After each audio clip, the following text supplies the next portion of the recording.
This is Kessben 93.3 FM, a new wave of excellence in radio. You know, and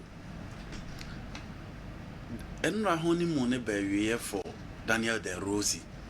After just more no leave office no. Na the new technical man syndrome no Haiti Roma. Into no be him say legend aba. People thought say Josie he had a more attacking team, but any team near more pragmatic and defensive. Into a na Daniel De Rossi or name the in and out of AS Romano obey. Within the first 3 games against Hellas Verona or winning, against Cagliari or winning, against Salernitana, or winning. Until no be a big game because not just say I suffered this season so far at the big games no concern. It was a big game against International Milan and Inter Milan. League in the start here no be any some run away leaders. Later Juve back to the scene, but Enra Omoko win 4-2 at the Stadium Olimpico di Rome. Na Oshe Abranti friend Marco Thuram. Go sa otimi edekoto tontem edima etima friend Inter Milan. Na bibi we first go from Francesco Asabi. And Oshe first go no. Na say Roma nyan is smooth, but Enra big game no de na nya de say omo etimi survival ya Inter Milan a best share by 4 goals to 2. AC Milan finding a way and so etimi away by a goal to nil. KTC Abrantia your friend Theo Hernandez and I also etimi the ball no eto atenam edema team my friend AC Milan and only go ya ekoso ewo TV so nti Syria no started so well. Inter Milan there, Makase from last season in the Champions League final about Bissine. Ketimo must stay consistent in the European scene. Not even Manchester, City will be a bomb. They say, performance ne so any. Inter show consistency and players no kwa improve upon their performance. Simeone Inzaghi improve upon his performance and and our widen gap no edge through 7 points. Also say Syria now or Jane last season no or best defend it. You better how is team my friend Inter ever performing in the Champions League against Atletico Madrid.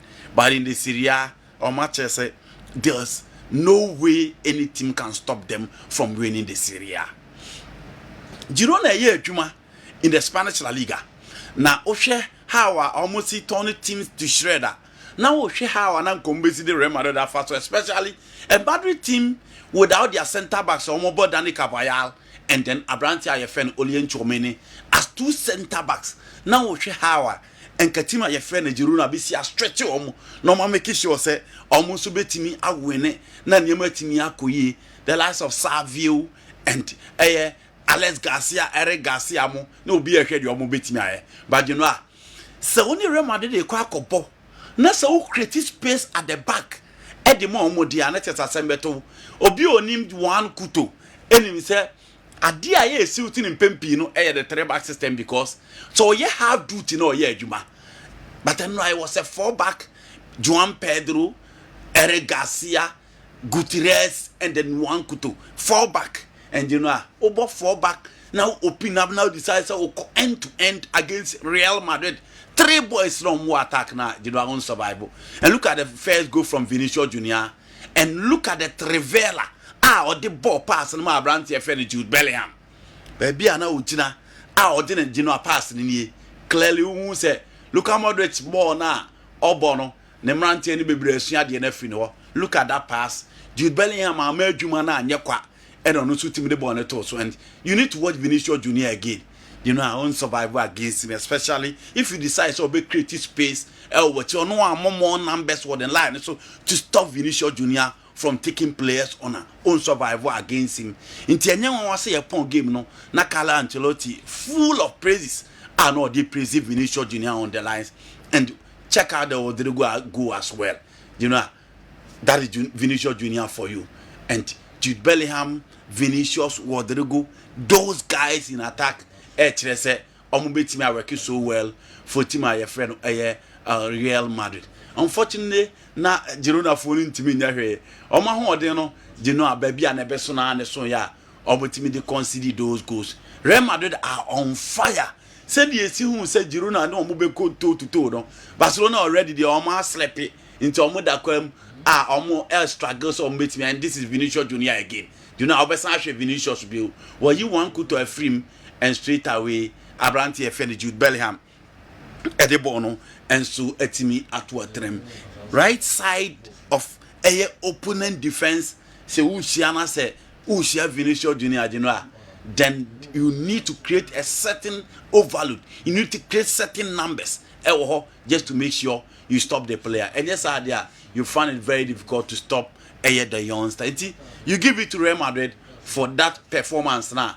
You know, look at how quick the three boys in here in attack. Very, very quick. Goers, a J ball. No. Look at the run, look at the pace, she take on. No. Look at the placement, baby. I will do go J ball in general. And look at the goal as well. Until almost the owner of mobile who Girona defense. The BR space them. The BR space them because call all out and you know you give it to Madrid. Say team that resounding victory against a team FN Girona. Barcelona the coach has already given up. Team not give you up and you don't expect anything. You know I say who bolik. Now we struggle against a team who last but one in the league there. Not just when you're ready, say league no beat me up. And exactly at there, FC Barcelona. The only positive in the Barcelona game, they say, since Vitor Roque by now better than a bench for Barcelona, no, Abranti FN Robert Lewandowski. They say born Obubi out to go. Yamil Yamal goes netikoi, but you know back is scoring those goals and she the third goal no saying you love it. Actually how genius that young player is. Any Abranti FN Mark Andre Ter Stegen that is the only positive for Barcelona. You give it to Granada, say Genoa, a difficult situation, but at least almost it me manage a 1 point from that difficult situation. Now to the Bundesliga, and the coach will be able to do with Javier Alonso. Do you know me can make a so over Syria anymore. Intershasi ni him say Napoli beti moment me. Ye him say similar beti moment me. Juve buy or Marco Akotiada. Girona Real Madrid the experience and the quality that you obagu. EPL my and I'll come there. Bayern Munich can buy all for Leverkusen. And so now the German Bundesliga. But you know and Javi Alonso at a buy a team. Or who's the team no defensively lacking pace. Or more defensive transition. And no more organization here poor. And so Thomas Tuchel only stable with one's plan. It is either the 3-back, it is either the 4-back.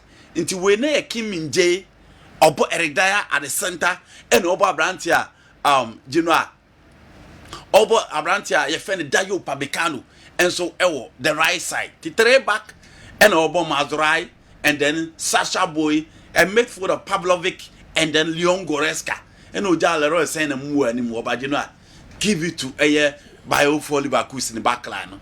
Jonathan Tah, Abranti FN Edmond Tapsoba, one a good AFCON. I was surprised at Edmond Tapsoba, one of the consistent centre backs in the Bundesliga. And Pempia and Team Sipen were a good AFCON, but you know he's back to the foot and he's playing so well. Alex Grimaldi and then Granel Jacatella, Florence Weiss and Adley, Bayern and Timium, and you know. So we had go na Jeremy from Porsche. A hot chase of pace on two is so quick, is so fast. Into Omusha, Oba Wenima, no man who space in a did that what you know. Not Javier Alonso and a midfield, no. Whether Ganazaga or Alex Grimaldi, not you know, on an Stanisic. No more releasing born, they are to buy and backline. And there was no way Bayern etimi a match in that order. Clearly. Javier Alonso yeah Juma. What first setting on no materials no was some within a short time. Obian in Alex Grimaldi Mudia. So share Obi of the Benfica side in the last 2 seasons and we saw a one player. No Obian himself big team Nanan Kobeti Miaba, but unfortunately by all for Leverkusen in your core. Obian in Jeremy Frempon said or a one player seems to be a penalty, but unfortunately or still out trying and Javier Alonso and a Mbrantiano Bajuma, you know, into your Bebo Bayan or for Leverkusen Abaso. Acquire almost day a Bayern Munich a fastenal. Thomas Tuchel, you know, a loser assist after the move from Chelsea to Bayern Munich. They are expecting any GD and you who Musen can a level of coaching na kosro. Into Jumane be a cool chop and easy work for him in the Bundesliga. No, in Wayadin with all this quality, with all these materials. Bayern say Abrantia, your friend Matthias delete. Granted, you know, I'm best upon outness because of Kim Min-jae but then buy it here. I've also David and Yanni whole issues and Bayern are clearly struggling. Give it to Javi Alonso, say Genoa, or Chelsea at the Bay Arena. No, so Oba Betuna, he is the big boss. Okay. Now to the Premier League. You know, Arsenal they and no shit. Playing against West Ham United for a long time. David Moyes, then a Charles struggle pa, and you know. No be him say West Ham United any team I friend Arsenal board ya with the quality of materials available for West Ham no and Kabeye den their match my friend Arsenal, but it was an all-round Arsenal. It was a rampant Arsenal. Omo regular defense with ease. Na check on omo for first goal, and this is a game without Jesus. It was Martinelli, Leandro Trossard, and then Abrantia your friend Bukayo Saka against the back line of a team my friend West Ham United. Problem be among for a reason say, you know, somewhere West Ham United are more quality materials, or more attacking minded players, but coach no do today, a defender, and Manu not the best out of those players. And look at this goal from William Saliba. Arsenal goes to Nigeria and then and you need to watch the Declan Rice go again. Na effect and anyone want say omo team team for the West Ham United. Omo defense no was disorganized and omo show inequality so omo betimi a stop the front line of Arsenal team no alongside their midfield. And it was a game for Bukayo Saka. Oshe the first goal and Oshe the second goal now team headed towards now. Now say Arsenal are ready. Say at least after getting a very good result against Liverpool no and also Mopa Park. No team is better to show that level of consistency and then only idea on here. How we send combat me am Declan Rice going you know na we from Leandro Trossard ni go ni but Rice there no the how almost see working no any baby free ball na to you know na look at this goal as well super from Abrantia friend Bukayo Saka okati ina woni beje kwa say obetimi ehu sade no from him and I think this is the goal from Declan Rice you know na go na fekwa o se wi ya na o se da bi obi antene bo ase enya dey say o be celebrate because e ono an team no na bo na wa che enti David Moyes ono nko a o pivot mako for e woni team nim Etin Alvarez Thomas Susek wakofa Kevin Phillips aba wakofa James Ward-Prowse aba obi ani no this players ni na enti pempi no or the players ni gina change no a dear na beba we coach we defend na was concede 6 let's just emphasize obia clearly any so for my friend West Ham United nti Arsenal ya there say you know omo atimi anya that 6 goals no Manchester United gradually show consistency to see achiboni ni obi who said the bash na omo players na de ma no omo former players na de ma na to aso bio enti nansen omo say aye kokwasa but they find a way to win and the positive news for them they say Abrantia fan Rasmus Holland and so are finding the scoring boot now. The first 13 games or the BBC are kind in the Premier League.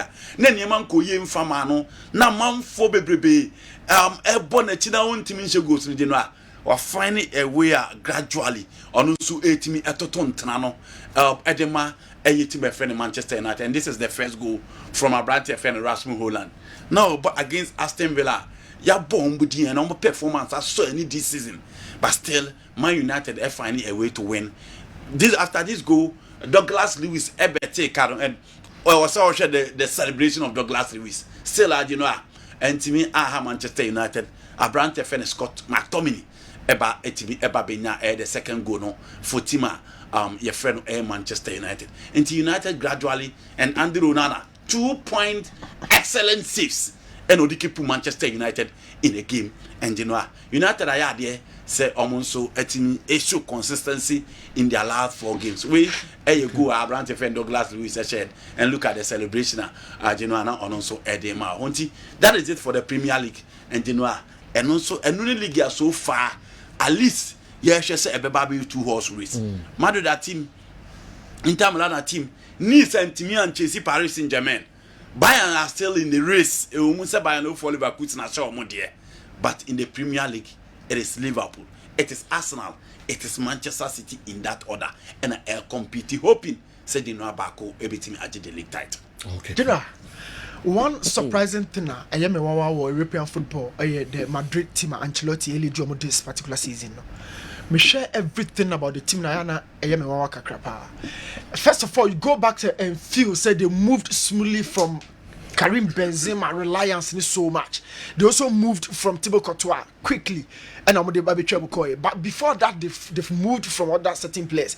About midfielder, they've moved from Toni Kroos, Luka Modric, and even in the final third, we thought say Vinicius and Rodrigo Muntimi ain't share goal load, but from nowhere, Jude Bellingham. About the support with the goals and any assistant or try them Real Madrid. But the key thing here, the kind of structure Ancelotti I built as a manager. Now, Chouameni crowd when the castle with me about the central defense. Look, we keep saying say players, the more and more they grow into their game, now me enjoy other positions. To be more right back to Sergio Ramos, or be really carry on, no baby or central defense. As a brave, we can talk about long list of players. But Shekoya Ancelotti fast so general, watch the team kakra, and they are now this season's competitor. La Liga na even the Champions League, you cannot write these guys out because, of course, Madrid did okay, European footballer. Sabe, they have a key role to play and sign the season over we. But let's talk about the La Liga. Any or more strength this season. How Ancelotti build a very strong team. Even you ever started season, people were even agitating say, or call in a 4-3-3 with a 3-man midfield, or call 4-4-2 with Joselu, Vinicius in the final third as 2 strikers in a typical traditional 4-2 wide, 2 central, and then 2 top. These were some of the questions and I'm for Ebuse, but at this point, we are all praising Ancelotti based on the fact that we are restructured system to move away from certain old pillars. And as I see in La Liga, they said okay, Obian said Girona, they've stopped them. But on the other side of the page, Barcelona so struggle papa. Na emo mzavi yadi kaka se sika onya as a footballer na so when nyai coach na to anko dika krama na wan sa so anko through the books mo general obewu kraja na yere ne ma ho. So 3-3 with Granada na amafo bebre antimi an comment negatively as it used to be, but they are so sad kakra ne say Granada dear na ese kabasa pepe essa points no, but unfortunately Antimi Uncle Banasa, Lami Yamal, and I make a record individually, La Liga. But it's all good. Let's see how the season goes for Barcelona and then itself in general. All right. AFCON, Abawiye finally. Major topics. Abawiye, of course. We'll be dealing with all the angles, general. AFCON is so successful from camera coverage, from everything like infrastructure, from training grounds to the stadia, everything. All ball, Ivory Coast, Abasono, not all ball AFCON for Abaso. Say this happens to be one of the best AFCONs in modern day history. Talk about the quality of play, officiating. I call it for the eye of the world. Say AFCON crying for your nimbu momo and you just over brain. They've really created some great history for themselves to say. Unya a single situation like I say AFCON say a foul when you foul referee for the boa for and throw all this AFCON has been very much excellent in terms of the officiating table. Now talking about the different teams, Obia ko back on the problem solve. We Ghanaians, we are back home. You come back to the lows, the baako mienu miensa bia ankoye anfa ye no ye be hye niema na overcome other top countries are omo ba no so na ye omumombe ye anidaso hu se omba be ye bibi based on history, based on squad, everything. Egypt finally general Mozambique so ebetomu the same group as Egypt war, Ghana war, and we all struggle to move away from the group. So finally Egypt so I come back Fire for Mukroma. I am sure by the time I am 2025 no General Egypt for bar no matter to near my baby. Elshanawi was an excellent goalkeeper, but central defensive pairing no na a war and Tonchima be brave or a cracked many times against different positions. Every time Hegazi happens to be a very experienced guy, but what Egypt as solid as ever. Said move away from Egypt and you can talk a lot of things about Senegal. Senegal and the Aliou Cisse, they've done it before. They maintain the manager, hoping say if it's quite way almost hacking. So make me a final dear. Obia bet me support to mo agia to me say o met me akwa fata title. But for Fian Tuata. Senegal or quality goalkeeping to the final third. A dear than Senegal a lucky. Even the manager now on one started from 2015 by the crown, no Baba GBN experience. So Naki Kadia, Senegal and lucky Bibia. But AFCON would always present to you every single thing that Senegal so ecofi. For Cameroon, dear. Almost and some dorsal. The Babia Samola to many some Kakrana say, even at the World Cup in Qatar. The same Andrew Onana goalkeeper ever better team players in be term any coach be Babenya tokwa off the field issue Samuel to me contain this goalkeeper. In the general, so issue now from Qatar to this particular AFCON or Ivory Coast. At the end of Onana Sabe said dressing room. At some point, some next on and I'm penny for the of any Onana Kasa for what sake? Na Onana bof say man nchi goal post no ewa bra obi on the die our J man Cameroon as a deputy goalkeeper, but Andrew Onana say on a private jet about do 24 hours one year training man na. How big are you? I also see on mine. How big are you? And a legends like it Tony so so someone couldn't solve off the field issues and the bebo tia Cameroon on the field. And the Cameroon so at the coffee. For Ghanaians, I'll be back to that. But yake kabano, neke kaba ebesi baby Nigeria for away. Nigeria had a squad. They never had a team. Proud to the tournament. Now tournament biano wa dia na you can say key features. Every strong team you started tournament and hobe popo. It is so difficult as not to see a kwanya yem futrone so gugu so. You go through some slippery way and sana was stabilizer kano. So Nigeria sheki ashase no. Oh Nigeria be ko ye Ghana de ye bia enko ye omodo meti akonim. Ani bra man ko kata mo de be hwe mu. Ni nyina nkamfo Nigeria stabilized. Restructured almost system and omodeba. And then Joseph Pesoro made sure say every attacking partnership about building in Nigeria for back do Bosch assassins about building. Thereby getting Simon Moses, Chikweze, Adimola Lukuman, or me and Sano at some point alternatively it me bought Edijina Victor Osimhen. They had a fantastic squad and Okavi designing a system out of it. And William Trusty called Wetch Honmo. Now, one of the worst winners of the AFCON in the last 10 years, Ivory Coast. But they have the definition of resilience. Saying squad. Look, General, Egypt just was 2006. Almost have a view. Three successive seasons. Now, Ofri Honmo Baba Onima Baba to Zambia, Nigeria, Cameroon, Senegal, Ivory Coast, Croatia, or Shobi. Obaba Onima or Jerry Akrono, Obaba to me, General, Robert to Ivory Coast. In the last 10 winners of the AFCON, Ivory Coast team we and then the weakest and the poorest. But a near a coin fast so second year manager midway, Jean Louis Gasset, Omidedi, and on somebody unknown, a rookie manager, Ababesheho, out of nowhere. Let me take you to the runner of AFCON, and so be a defining idea can say miraculous, General, and man from the group stage, 1 win, 2 losses. 4-0 humiliating loss and when you're against Equatorial Guinea, I'm gonna qualify as a 4th best placed team. Now I'm buy any more and be your coach at the run of 86 minutes and General Ivory Coast take and a move game they call extra time. Now Osha I'm gonna the whole the Senegal and in the free move 2 penalty kicks. After that quarterfinals, I'm bought 10 men. As at the 43rd minute at the twice General Akonya 90th minute equalizer. That is Ivory Coast. Now we are talking about resilience and how these guys have stayed in the AFCON. Hoping say before the no money be the cry. Now General after that she quite on fast so many Mali at the 10 time so and even Enra kakra 67 finals no 65th minute and San Munya go at the DR Congo. So every single feature of their success it define a team one now on show strength from the beginning. But even and Radiano after the 62nd minute. So in the last two games, say more 60 minutes in Onkoya, Ivory Coast, someone can come home. So 62nd minute, 81st minute, they took the game away from the Nigerians and define them as the champions of Africa. Yeah. It's a great milestone for these guys. Wow. Squad remove. Yes. Na yeba specifics no ahena ka bezo wura afcon wo screen anim.